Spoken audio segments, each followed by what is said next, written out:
Cette vidéo décrit la pose de la trousse de joint d'arbre série 700 de Fill-Rite. Avant de poursuivre, mettez la pompe hors tension et débranchez toute source d'alimentation.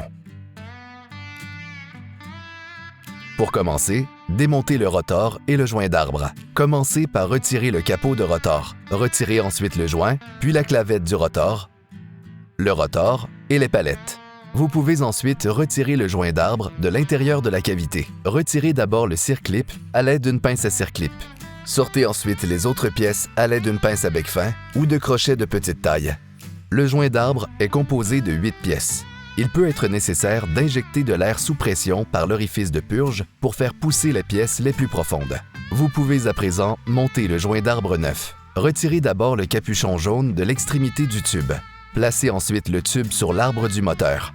À l'aide du manchon en carton sur le tube, poussez tous les joints et les autres pièces sur l'arbre du moteur. Posez le circlip en dernier. À l'aide d'une pince à circlip, placez-le sur l'arbre du moteur et poussez-le vers l'arrière jusqu'à ce qu'il s'engage dans la gorge.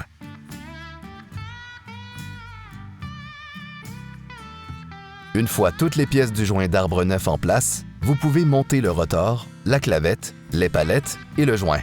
Glissez d'abord le rotor sur l'arbre du moteur. Vérifiez que le rotor est aligné sur l'arbre du moteur et insérez la clavette. Posez ensuite les palettes. Veillez à ce qu'elles soient toutes orientées dans le même sens.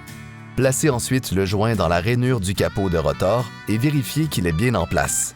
Chaque fois que le rotor est remplacé, le capot de rotor doit aussi être remplacé pour s'assurer qu'ils ont la même dureté. Vous pouvez à présent monter le capot de rotor. Merci d'avoir visionné cette vidéo d'installation de la trousse Fill-Rite.